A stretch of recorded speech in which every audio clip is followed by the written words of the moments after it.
Hello friends, स्वागत है आपका अडानिया एजुकेशन एकेडमी के इस यूट्यूब चैनल पर। हम 12th की बायोलॉजी पढ़ रहे थे, जिसमें हमने सेकंड चैप्टर स्टार्ट किया था और उसमें भी हमने नर युग्मकोद्भिद की संरचना और विकास को कंप्लीट कर लिया था, उसे पढ़ लिया था। आज हम पढ़ने जा रहे हैं मादा युग्मकोद्भिद की संरचना एवं विकास।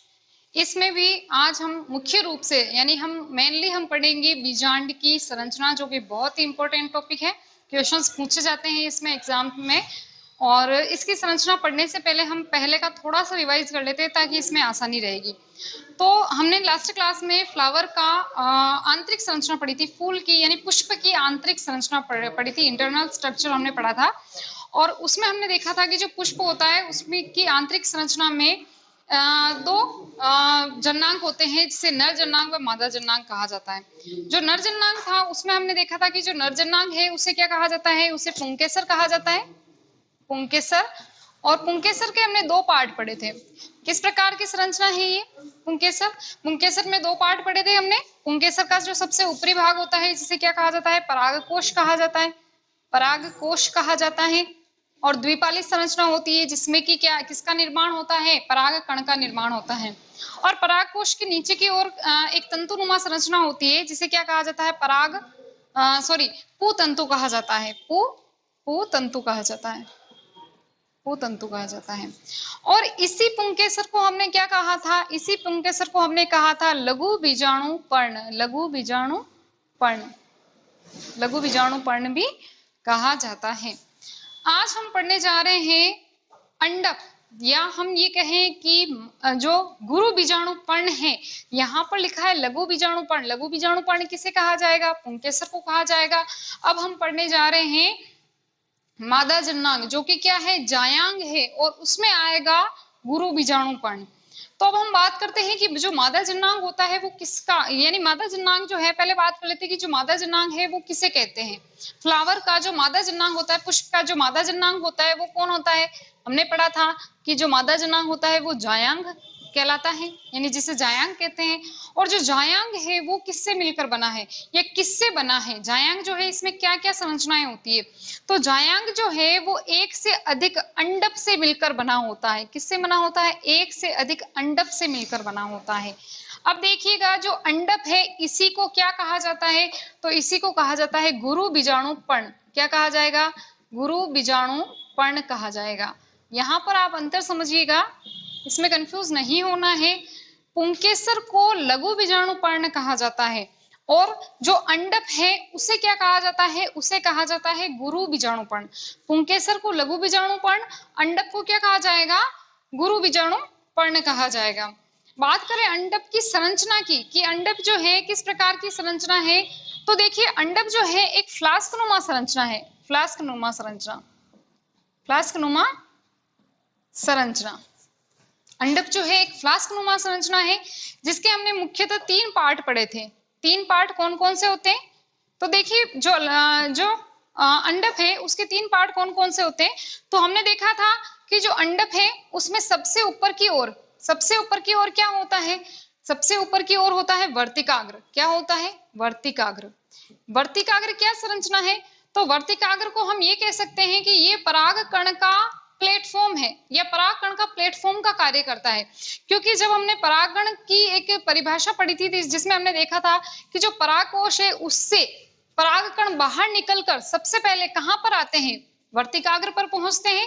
तो ये क्या हो गया, परागकण का प्लेटफॉर्म हो गया, क्योंकि सबसे पहले परागकण आकर यहीं पर ठहरेंगे, यहीं पर आकर रुकेंगे।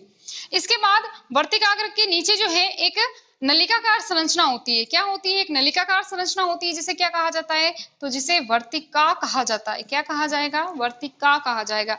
ऊपरी संरचना को वर्तिकाग्र, और निचली ये जो नलिकाकार संरचना है जिसे क्या कहा जाता है, वर्तिका कहा जाता है। और सबसे नीचे की ओर क्या होता है, सबसे नीचे की ओर फूला हुआ भाग होता है, जिसे क्या कहा जाता है, अंडाशय कहा जाता है, अंडाशय कहा जाता है। ठीक है, अंडाशय कहा जाता है। अब हमने बात की कि आज हम मुख्यतः बीजांड की संरचना पढ़ने जा रहे हैं। तो अभी हम यहीं पर बात कर लेते हैं कि जो बीजांड होता है वो कहाँ स्थित होता है, या उसकी व्यवस्था कैसी होती है, वो किस प्रकार की संरचना है, वो बाद में बात करेंगे। सबसे पहले हम देखते हैं कि जो बीजांड है वो कहाँ व्यवस्थित होता है, कहाँ पर वो ठहरा रहता है। तो देखिए जो बीजांड होगा वो इसी अंडाशय के भीतर स्थित होता है। कहाँ होता है? अंडाशय के भीतर। यानी बीजांड की जो हम कह सकते हैं बीजांड कहाँ स्थित होता है, तो बीजांड होता है अंडाशय के भीतर स्थित होता है। ठीक है, अब यहाँ पर कुछ शब्द आते हैं जैसे कि हम युक्तांडपी, वियुक्तांडपी, संयुक्तांडपी, कुछ ऐसे शब्द आते हैं, उसको पहले हम पढ़ लेते हैं। देखिए हमने बात की कि जो जायांग होता है उसमें एक से अधिक अंडक होते हैं, एक से अधिक अंडक होंगे, तो उसकी हम ये कह सकते हैं कि जो अंडक है उसके आधार पर जायांग कैसे होते हैं। तो कुछ हम पहले पढ़ते हैं एक शब्द जो कि है संयुक्तांडपी। संयुक्तांडपी, संयुक्तांडपी, संयुक्तांडपी का अर्थ है कि जो अंडक होंगे वो जायांग में किस प्रकार स्थित होंगे, तो जो अंडक होंगे वो जायांग में एक दूसरे से जुड़े हुए रहेंगे, संयुक्त रूप से रहेंगे, उसे क्या कहेंगे? संयुक्तांडपी। यानी अंडक क्या है? संयुक्त है, जुड़े हुए हैं। दूसरा एक शब्द आता है वियुक्तांडपी। वियुक्तांडपी, वियुक्तांडपी, यानी इसमें अंडक जो होंगे वो एक दूसरे से अलग अलग रहेंगे, वो जुड़े नहीं रहेंगे, उनकी जो व्यवस्था है, जो व्यवस्थित होंगे वो अलग अलग रहेंगे, यानी वो जुड़े नहीं रहेंगे। अब हमें पढ़ना है बीजांड की संरचना, जो मेन हमारा आज का टॉपिक है और बहुत ही इंपॉर्टेंट टॉपिक है जिसमें से हमेशा क्वेश्चंस पूछे जाते हैं। तो हम स्टार्ट करते हैं अब बीजांड की संरचना। तो चलिए स्टार्ट करते हैं हम बीजांड की संरचना। हम जानते हैं कि जो बीजांड है वो किसमें स्थित होता है, तो बीजांड जो होता है वो अंडाशय के अंदर स्थित होता है, यानी अंडाशय के भीतर ये स्थित होता है। जो बीजांड है वो अंडाशय के भीतर स्थित होता है। तो अब हम बात करते हैं कि जो बीजांड की संरचना है उसका एक एक पार्ट हम पढ़ते हैं कि इसके अंदर क्या क्या संरचनाएं होती है। तो देखिए जो बीजांड है हम जानते हैं कि वो अंडाशय से जुड़ा होता है, लेकिन अंडाशय से किस स्थल से जुड़ा होता है और किस संरचना द्वारा जुड़ा होता है। तो देखिए हम देखते हैं कि जो बीजांड है वो अंडाशय की एक संरचना होती है जिसे क्या कहा जाता है? अपरा या प्लेसेंटा। क्या कहा जाता है? अपरा या प्लेसेंटा। अपरा या प्लेसेंटा से जो है वो बीजांड जो है वो जुड़ा रहता है। अब बात करते हैं किस संरचना द्वारा जुड़ा होता है। तो देखिए यहाँ पर एक संरचना है बना रखी है बीजांड व्रंत। क्या है? बीजांड व्रंत। बीजांड व्रंत क्या है? तो बीजांड व्रंत एक व्रंतनुमा संरचना है जो क्या कार्य करता है? बीजांड को किससे जोड़ता है? अपरा या प्लेसेंटा। और जो किसमें होता है? जो कि अंडाशय के अंदर स्थित होता है। तो अंडाशय से, या हम ये डायरेक्टली हम कह सकते हैं अंडाशय से या अपरा से बीजांड को कौन सी संरचना जोड़ती है? तो बीजांड व्रंत जो है इसको उसे जोड़ता है। नेक्स्ट हम यहाँ पर एक चीज देखते हैं, एक संरचना देखते हैं संवहन रज्जु, कि ये संवहन रज्जु संरचना क्या है। तो देखिए हम देखते हैं कि जो संवहन रज्जु है वो किसमें स्थित होता है? बीजांड व्रंत में। बीजांड व्रंत किससे जुड़ा है? अपरा से जुड़ा होता है। और अपरा क्या कार्य करता है? अपरा पोषण प्रदान करने का कार्य करता है। यानी कि ये जो संवहन रज्जु है वो क्या कार्य करेगा? ये अपरा से क्या करेगा? पोषण लेगा और किसको पहुंचाएगा? ये बीजांड को पोषण पहुंचाएगा या पोषण प्रदान करेगा। नेक्स्ट संरचना आती है नाभिका। नाभिका क्या संरचना है? तो देखिए नाभिका वह स्थल है या वह बिंदु है या हम ये कह सकते हैं वह स्थान है जहां पर जो बीजांड व्रंत है वो किससे जुड़ा होता है? बीजांड से जुड़ा होता है। यानी ये बीजांड जो है वो बीजांड व्रंत से जिस संरचना द्वारा जुड़ा रहता है उसको क्या कहा जाता है? नाभिका या हाइलम कहा जाता है। अब देखिए हम देखते हैं कि जो बीजांड व्रंत है वो यहीं तक सीमित नहीं है, वो इसके ऊपर की ओर तक पहुंचता है। ये यहीं तक आधा सीमित नहीं है, वो पूरा इसका पूरा जो है वो आगे तक भी इसकी संरचना होती है। नेक्स्ट हम बात करते हैं अध्यावरण की। किसकी? अध्यावरण। देखिए अध्यावरण जो संरचना है वो क्या है? तो अध्यावरण वह संरचना है जो कि क्या करती है, या हम ये कह सकते हैं कि जो अध्यावरण है वो क्या है? सुरक्षात्मक आवरण है। क्या है? सुरक्षात्मक आवरण। जो अध्यावरण है वो सुरक्षात्मक आवरण है जो बीजांड को क्या करता है? घेरे रहता है। बीजांड को घेरे रखने वाली जो संरचना है वो क्या है? अध्यावरण है। जो अध्यावरण है वो दो प्रकार के होते हैं। ठीक है, यानी कि हम ये कह सकते हैं जो बीजांड है उसमें दो अध्यावरण होते हैं। एक बाह्य अध्यावरण जो कि सबसे बाहर की ओर होता है, जिसे क्या कहा जाता है? बाह्य अध्यावरण कहा जाता है। तथा बाह्य अध्यावरण के अंदर की ओर एक और अध्यावरण होता है जिसे क्या कहा जाता है? आंतरिक, या हम ये कह सकते हैं अंतः अध्यावरण भी कह सकते हैं। तो हमने ये देखा जो बीजांड है वो अध्यावरण द्वारा घिरा रहता है, जो कि क्या करता है? सुरक्षात्मक आवरण है इसका, जो सुरक्षा प्रदान करने का कार्य करता है। अब हम इसका मेन जो संरचना है वो हम पढ़ते हैं कि इसका जो मादा युग्मक हम कह सकते हैं जो मादा युग्मक कोदबिद है वो संरचना कौन है? तो देखिए इसकी जो मेन संरचना हम पढ़ते हैं वो कौन है? बीजांड काय। क्या है? बीजांड काय। या हम ये कह सकते हैं कि बीजांड के अंदर सर्वाधिक जो संरचना पाई जाती है वो क्या है? बीजांड काय है। बीजांड काय है। सबसे पहले बात करते हैं कि जो बीजांड काय है वो किसका बना होता है। तो देखिए बीजांड काय जो है वो मृदुतकीय कोशिकाओं का बना होता है। किसका बना होगा? मृदुतकीय कोशिकाओं का। मृदुतकीय कोशिकाओं का ये बना होता है। ये जो मृदुतकीय कोशिकाएं होती है वो किस फॉर्म में होती है? तो ये होती है द्विगुणित। किस फॉर्म में होगी ये? द्विगुणित। द्विगुणित। द्विगुणित का अर्थ क्या है? यानी कि ये 2n के फॉर्म में, यानी इसकी जो कोशिकाएं होंगी वो 2n की फॉर्म में होगी, द्विगुणित होगी। ये जो बीजांड काय है इसके अंदर की ओर क्या होता है?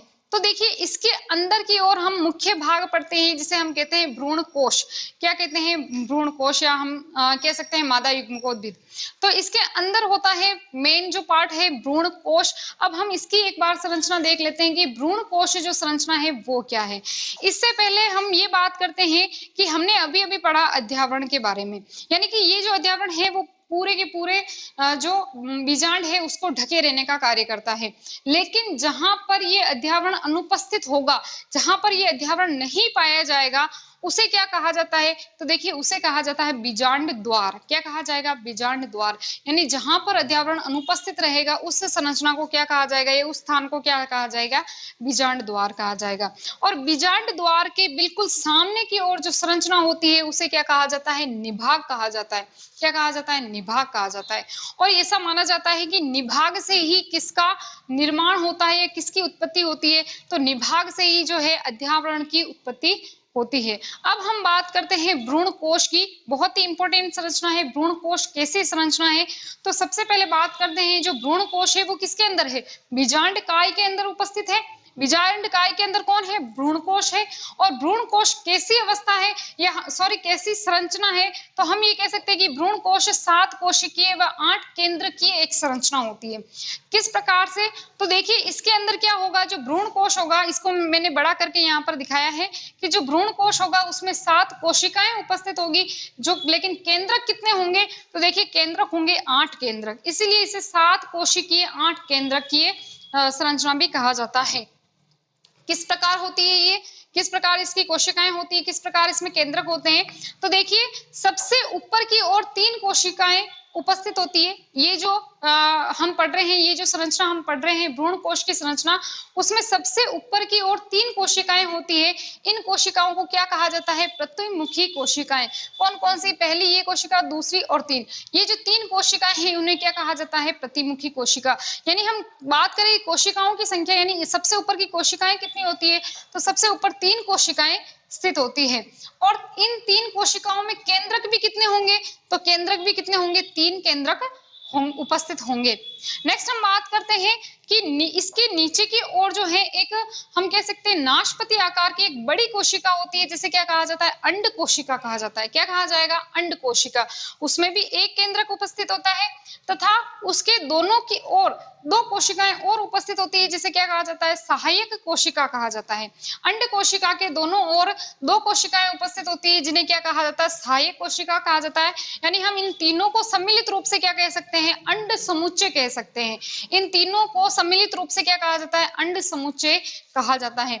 और इसके बीच में, यानी ये जो बीच की संरचना होती है उसमें 2 केंद्रक उपस्थित होते हैं, जिसे ध्रुव केंद्रक कहा जाता है। और इनके अंदर जो कोशिका होती है, यानी ये केंद्रक किसमें उपस्थित होते हैं? तो ये केंद्रक एक कोशिका, जिसे क्या कहा जाता है? केंद्रीय कोशिका कहा जाता है, जिसमें ये उपस्थित होते हैं। अब हमने कहा कि ये 7 कोशिकीय होते हैं। कैसे होते हैं? 3 कोशिकाएं ये, 1 2 3 कोशिकाएं ये, 3 कोशिकाएं, और नीचे की ओर कितनी कोशिकाएं होंगी? 3 कोशिकाएं, और बीच में एक ही कोशिका होती है। तो 3 3 6 और 1 7, यानी ये 7 कोशिकाएं होती है। इसमें कोशिकाओं की संख्या कितनी होगी? 7 कोशिकाएं होगी। लेकिन अगर हम बात करें केंद्रक की संख्या, तो हमने बात की कि जो प्रतिमुखी जो कोशिकाएं होती है उसमें एक एक केंद्रक होता है, यानी 3 केंद्रक होते हैं। ऊपर की ओर 3 केंद्रक होते हैं। किसमें? अंड समुच्चय में कितने केंद्रक होते हैं? 3 1 2 3 केंद्रक होते हैं, 3 केंद्रक। और जो ध्रुवीय हम बात करेंगे केंद्रीय जो कोशिका होती है, उस एक कोशिका में कितने केंद्रक होते हैं? तो एक कोशिका में दो केंद्रक होते हैं जिन्हें क्या कहा जाता है, ध्रुव केंद्रक कहा जाता है। यानी हम बात करें कि केंद्रकों की संख्या तो कितनी हो गई, 8 हो गई, लेकिन कोशिकाएं कितनी होती है, इसके अंदर 7 कोशिकीय ये संरचना होती है। तो हमने बात की अभी किसकी, भ्रूण कोश की, भ्रूण कोश की बात की हमने। अब हम देखते हैं कि हमने अभी हमने पढ़ा कि जो अध्यावरण होते हैं, हमने कहा कि इसमें अध्यावरण जो होते हैं वो दो होते हैं, बाह्य अध्यावरण और आंतरिक अध्यावरण। देखिए अध्यावरण की संख्या के आधार पर अगर बीजांड की बात की जाए तो अध्यावरण की संख्या के आधार पर बीजांड जो है वो 3 प्रकार से होता है। कैसे होते हैं 3 प्रकार से, तो देखिए सबसे पहला जो एक हम बात करें अगर, तो एक होता है द्विअध्यावरणी बीजांडकाय, या हम कह सकते हैं बीजांड द्विअध्यावरणी, जिसके अंदर क्या होंगे, 2 अध्यावरण होंगे, दोनों ही अध्यावरण होंगे, बाह्य अध्यावरण भी होगा और आंतरिक अध्यावरण भी होगा। और अब हम बात करें कि इसमें सबसे पहले किस अध्यावरण का निर्माण होता है, तो देखिए इसमें सबसे पहले आंतरिक अध्यावरण बनेगा, इसके बाद किसका निर्माण होगा, बाह्य अध्यावरण का निर्माण होगा। और बात की जाए अगर इसके एग्जाम्पल्स की कि ऐसा बीजांड किसमें उपस्थित होता है जिसमें दोनों ही अध्यावरण होते हैं, तो जो द्विबीजपत्री पादप जो होते हैं, द्विबीजपत्री जो पादप होते हैं उनके अंदर ये व्यवस्था जो बीजांड जो है उसमें दोनों अध्यावरण उपस्थित होते हैं, जो द्विबीजपत्री पादप है। और कौन से द्विबीजपत्री, जो आज के जो वर्तमान में जो द्विबीजपत्री पादप है, नवीन प्रकार के जो द्विबीजपत्री पादप है उनमें जो है वो अध्यावरणी अवस्था पाई जाती है। नेक्स्ट हम बात करें अध्यावरण की, तो देखिए एक और संरचना, एक और पार्ट होता है जो कि बीजांड है वो किस प्रकार से, एक होता है द्विअध्यावरणी और एक होता है एक अध्यावरणी, जिसके अंदर केवल एक अध्यावरण ही पाया जाएगा, एक ही अध्यावरण पाया जाएगा, उसे क्या कहेंगे, एक अध्यावरणी बीजांड। और एक अध्यावरणी जो बीजांड होता है वो किसमें पाया जाता है, तो देखिए वो आदिम प्रकार के जो द्विबीजपत्री पादप है और एक बीजपत्री पादप है उनके अंदर कौन सा होता है, तो उनके अंदर कौन सा होगा, एक अध्यावरणी जो बीजांड है वो उपस्थित होगा। और एक और बीजांड होता है जिसे अध्यावरणी कहा जाता है। अध्यावरणी का अर्थ है कि उसके अंदर अध्यावरण जो है वो अनुपस्थित होगा, अध्यावरण नहीं पाया जाएगा। तो ये बात की हमने अध्यावरण के आधार पर जो बीजांड है वो कितने प्रकार के होते हैं।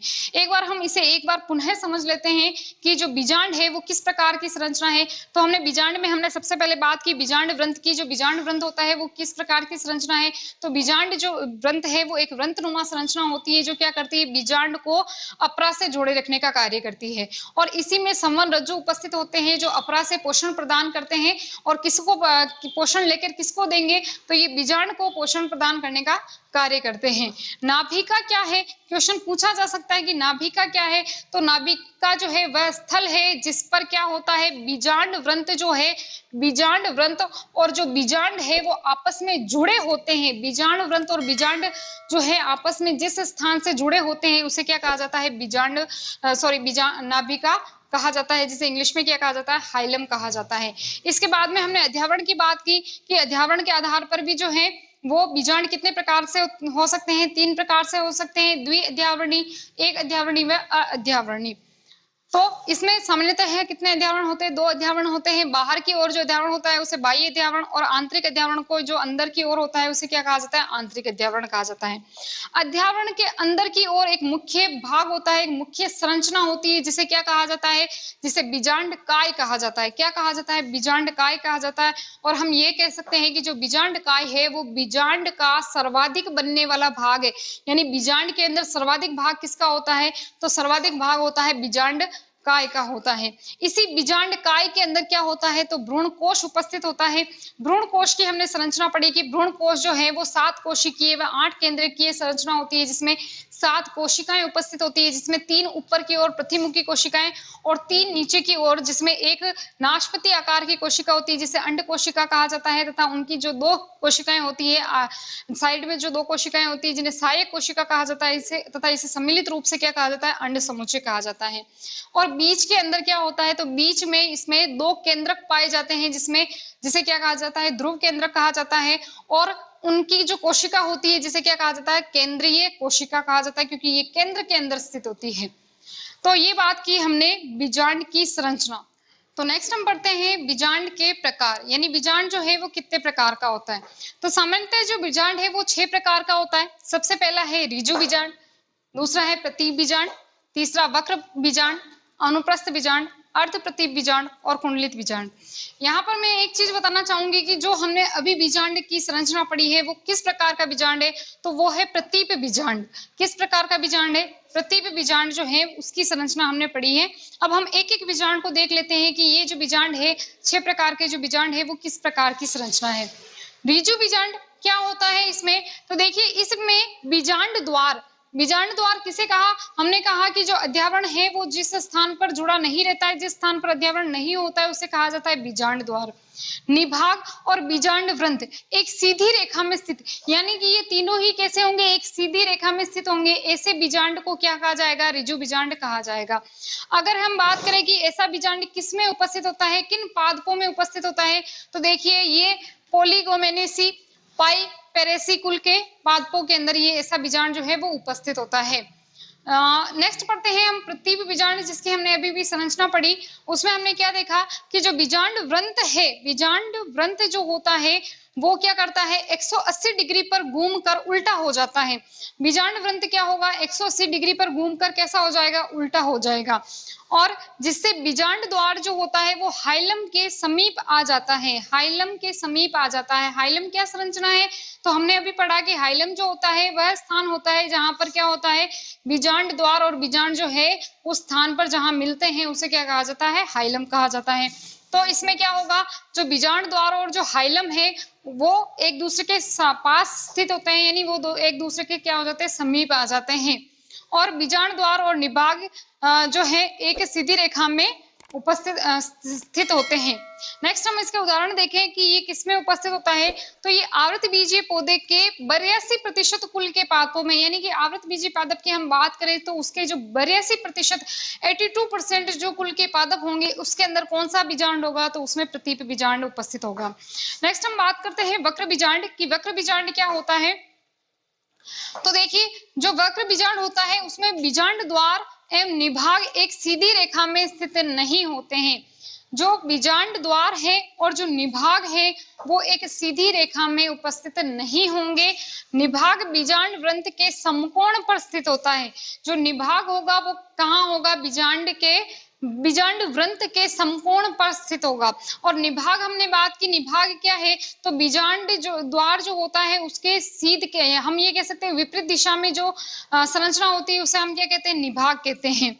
ये कहाँ पर होता है? तो ये क्रूसीफेरी लेग्यूमिनेसी कुल के पादपों के अंदर ये उपस्थित होता है ऐसा बीजांड। नेक्स्ट हम देखते हैं अनुप्रस्थ बीजांड। जो अनुप्रस्थ बीजांड है वो क्या है? तो देखिए इसमें बीजांड काय, बीजांड द्वार और निभाग बीजांड वृंत के साथ समकोण पर स्थित होते हैं। यहाँ पर तीनों संरचनाएं यानी बीजांड काय, बीजांड द्वार और निभाग ये तीनों ही किसके? बीजांड वृंत के समकोण पर स्थित होंगे। कैसे होंगे? ये समकोण पर स्थित होते हैं। और ये जो है किस प्रकार के पादपों में होता है? तो देखिए ये जो है एलिसमेसी और बीटोमेसी कुल के पादपों के अंदर ये उपस्थित होता है। नेक्स्ट हम बात करते हैं अर्ध प्रतीप बीजांड की। अर्ध प्रतीप बीजांड क्या होता है? तो यहाँ पर देखिए कि बीजांड द्वार एवं निभाग एक क्षैतिज रेखा में स्थित होते हैं। बीजांड द्वार और जो निभाग होगा वो क्या होगा? एक क्षैतिज रेखा में, एक सीधी रेखा में स्थित होंगे, उसे क्या कहा जाएगा? अर्ध प्रतीप बीजांड। और अगर हम इसके उदाहरण की बात करें कि ये किन पादपों में होता है, तो देखिए ये रेननकुलेसी और प्रीमुलेसी कुल के पादपों के अंदर अर्ध प्रतीप प्रकार का बीजांड उपस्थित होता है। नेक्स्ट हम बात करते हैं कुंडलित बीजांड। कुंडलित बीजांड नाम से पता चल रहा है कुंडलित यानी ये घुमा हुआ होगा। ये बीजांड वृंत अत्यधिक लंबा और बीजांड जो है वो 360 डिग्री कोण पर घुमा हुआ होता है। और इसके अंदर क्या होगा कि इसके अंदर जो अध्यावरण होंगे वो पूरी तरह से इसको घेरे रहेंगे, चारों तरफ से फैला रहेगा अध्यावरण जो होगा। और अगर हम इसके उदाहरण की बात करें तो देखिए इसके जो उदाहरण है वो कौन हो जाएंगे? प्लम्बेजिनेसी तथा कैक्टेसी कुल के पादप जो हैं इनके जो सदस्य हैं इनमें किस प्रकार का बीजांड होता है? तो कुंडलित बीजांड उपस्थित होता है। आज हमने बीजांड की संरचना और बीजांड के प्रकार का अध्ययन किया। आज की क्लास यहीं तक। Thank you.